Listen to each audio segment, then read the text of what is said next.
स्वागत आहे आपल्या सर्वांचं डीप स्टडी या यूट्यूब चॅनलवर।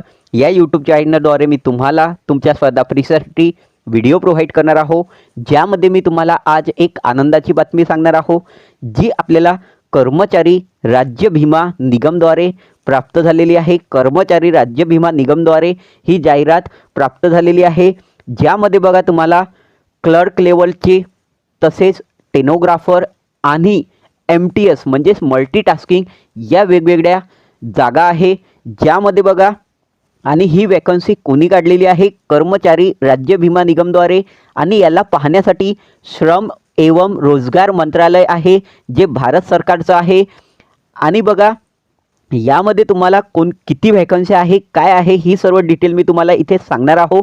बघा इथे लक्षात घ्या, ओपनसाठी अप्पर डिव्हिजन क्लर्कसाठी ओपनमध्ये अप्पर डिव्हिजन क्लर्कसाठी किती वॅकन्सी आहे लक्षात घ्या, किती वॅकन्सी आहे 139।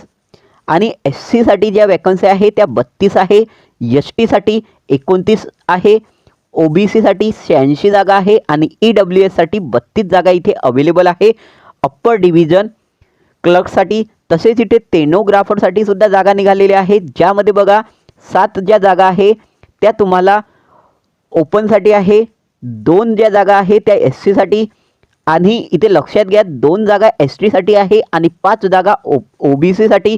तसेच EWS साठी सुद्धा इथे जागा अवेलेबल आहे, ज्या 2 आहे। त्यानंतर बघा MTS साठी 113 जागा तुम्हाला अवेलेबल आहे। आणि या ज्या मी जागा सांगत आहो या फक्त महाराष्ट्रासाठी आहे, ठीक आहे। महाराष्ट्राच्या या जागा आहे आणि महाराष्ट्रामध्ये ओपनसाठी MTS मध्ये 133 जागा, तसेच 26 जागा SC साठी आणि ST साठी 23 जागा आहे, OBC साठी 70 जागा आहे आणि EWS साठी 26 जागा इथे अवेलेबल आहे।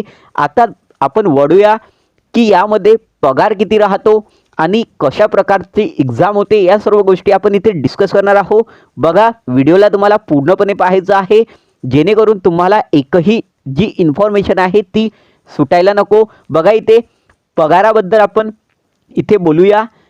अप्पर डिव्हिजन क्लर्कसाठी इथे जे पगार आहे आणि टेनोग्राफरसाठी जो पगार आहे तो किती आहे लक्षात घ्या।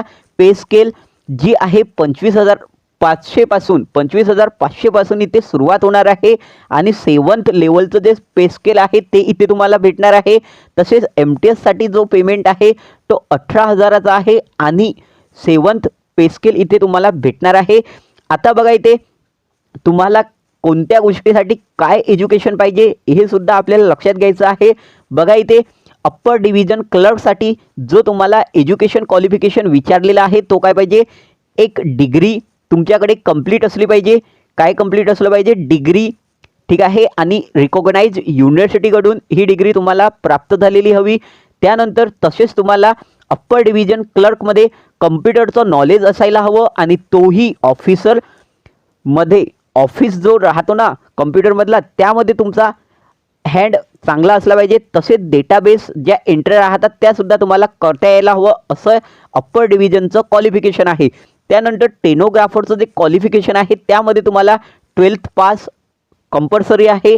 आणि त्यामध्येच बघा डिटेक्शन जे तुम्हाला टेनोग्राफरमध्ये जे काही गोष्टी राहतात त्या 10 मिनिटामध्ये तुम्हाला 80 वर्ड टाईप करायचे आहे। तसेच इंग्लिशचे 50 मिनिटामध्ये आणि 65 मिनिटं हिंदीमध्ये असायला हवं, असं इथे तुम्हाला टेनोग्राफरचं दिलं आहे। आणि जो तुमचा MTSचा फॉर्म आहे त्यामध्ये फक्त तुम्हाला 10वी पास असायला हवं। MTS मध्ये किती पास, 10वी पास वाले सुद्धा याला अप्लाय करू शकतात, ठीक आहे। नंतर इथे एज लिमिट बघून घ्या काय कशासाठी आहे। अप्पर डिव्हिजन स्टेनोग्राफरसाठी जो तुमचा एज लिमिट आहे, अप्पर डिव्हिजन अँड स्टेनोग्राफरसाठी जो तुमचं एज लिमिट आहे तो 18 ते 27 पर्यंत आहे। 18 मिनिमम आणि मॅक्झिमम किती आहे 27। नंतर बघा इथे MTS साठी जो तुमचा एज लिमिट आहे मिनिमम 18 वर्ष आणि 25 वर्ष मॅक्झिमम, जे तुमचं MTS साठी मल्टीटास्किंगसाठी, आणि मल्टीटास्किंगमध्ये फक्त 10वी पास पाहिजे।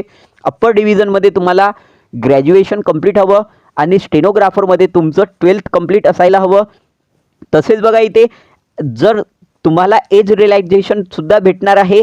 SC आणि ST साठी जो एज रिलॅक्सेशन आहे तो 5 वर्षाचा, OBC साठी 3 वर्षाचा, बघा नंतर नेक्स्ट इम्पॉर्टंट काय आहे लक्षात घ्या, जो तुमचं एक्झाम होणार आहे त्यामध्ये बघा अप्पर डिव्हिजन क्लर्कची जी एक्झाम होणार आहे तुमची, त्यामध्ये तुमचा जो पहिला पेपर आहे आणि पहिल्या पेपरमध्ये तुम्हाला सब्जेक्ट कोणकोणते राहणार हे सुद्धा तुम्हाला माहिती असायला हवं. बघा पहिला पेपर जो अप्पर डिव्हिजनसाठी होणार आहे त्यामध्ये सब्जेक्ट बघा कोणकोणते आहे, जनरल इंटेलिजन्स अँड रिझनिंग, त्यानंतर जनरल अवेअरनेस, क्वांटिटेटिव्ह ॲप्टिट्यूड म्हणजे मॅथ आणि इंग्लिश इथे कंपल्सरी आहे. हा झाला तुमचा फेज 1 कशासाठी, अप्पर डिव्हिजन क्लर्कसाठी. तसेच इथे सेकंड जो एक्झाम होणार आहे सेकंड, त्यामध्ये बघा तुम्हाला काय काय महत्त्वाचं आहे. सेकंड एक्झाममध्ये तुम्हाला general intelligence and reasoning, general awareness, quantitative aptitude आणि इंग्लिश म्हणजे सेम जो पहिला पेपर होता तसाच तुमचा दुसरा पेपर होणार आहे. आणि इथे मार्किंग तुम्ही बघून घ्या, मार्किंग जी आहे 25 क्वेश्चन येणार 50 मार्कासाठी, म्हणजे एक क्वेश्चन इथे 2 मार्काचा तुम्हाला पाहायला भेटणार आणि टोटल क्वेश्चन तुम्हाला 100 राहणार आणि टोटल मार्क्स जे आहे ते 200 राहणार पहिल्या एक्झाममध्ये. आणि दुसऱ्या एक्झाममध्ये सुद्धा लक्षात घ्या 50 क्वेश्चन राहणार 50 मार्कासाठी, म्हणजे एक क्वेश्चन 1 मार्कासाठी राहणार. असे तुम्हाला 200 क्वेश्चन दुसऱ्या फेजमध्ये राहणार आणि 200 मार्कासाठी राहणार. अगोदर तुम्हाला जो टाईम होता तो किती होता, पहिल्या फेजमध्ये 1 तास आणि दुसऱ्या फेजमध्ये जो तुमचा टाईम आहे तो टाईम आहे 2 तास. लक्षात आलं. आणि तुम्ही पेपर 2 लँग्वेजमध्ये देऊ शकता, एक हिंदी आणि इंग्लिशमध्ये. आणि इंग्लिश तर तुम्हाला हा कंपल्सरी सब्जेक्ट राहणार. हे झालं तुमचं अप्पर डिव्हिजन क्लर्कसाठी. आणि नंतर जो तिसरा पेपर आहे इथे तिसऱ्या पेपरमध्ये बघा तुम्हाला कम्प्युटरचं नॉलेज असायला हवं, हे तर त्यांनी अगोदरच सांगितलं. आता कम्प्युटरमध्ये टायपिंग जे आहे आणि प्रिपरेशन जे पॉईंट राहतात, जे तुम्ही पॉवर पॉईंट बनवतात त्यामध्ये सुद्धा तुम्हाला इथे मार्क भेटणार आहे. हे यांनी अगोदरच तुम्हाला सांगितलेलं होतं, लक्षात येत आहे. आता बघा इथे स्टेनोग्राफरसाठी बघून घ्या, जे आपलं स्टेनोग्राफर आहे त्याच्यासाठी सुद्धा यांनी सांगितलेलं आहे क्रायटेरिया काय असायला हवं. बघा स्टेनोग्राफरचा पहिला जो पेपर आहे त्या पेपरमध्ये तुम्हाला 3 सब्जेक्ट राहणार आहे, एक इंग्लिश, एक रिझनिंग आणि एक जनरल अवेअरनेस. यामध्ये तुम्हाला गणित हा विषय राहणार नाही, ज्यामध्ये बघा 100 जे क्वेश्चन आहे ते तुम्हाला इंग्लिशचे राहणार आणि 100 मार्कासाठी राहणार. नंतर जनरल अवेअरनेस जो सब्जेक्ट आहे, जनरल अवेअरनेस जो सब्जेक्ट आहे तो सुद्धा इथे 50 क्वेश्चन राहणार 50 मार्कासाठी आणि त्यासाठी तुम्हाला 25 मिनिटं भेटणार आहे. तसेच रिझनिंग ॲप्टिट्यूड ज्यामध्ये 50 क्वेश्चन 50 मार्कासाठी आणि 35 मिनिटं इथे तुम्हाला भेटणार आहे. यानंतर याची जी सेकंड फेज होणार आहे त्या सेकंड फेजमध्ये तुम्हाला जी यांनी म्हटलेली आहे टायपिंग ती इथे कंपल्सरी आहे. तो फक्त पेपर जो आहे तो टायपिंगवर होणार आहे. लक्षात आलं. नंतर बघा इथे थर्ड स्टेप राहणार नाही स्टेनोग्राफरमध्ये. नंतर आपण पाहूया मल्टीटास्किंग स्टाफमध्ये. मल्टीटास्किंग स्टाफमध्ये म्हणजेच MTS मध्ये बघून घ्या पेपर कसा होणार आहे.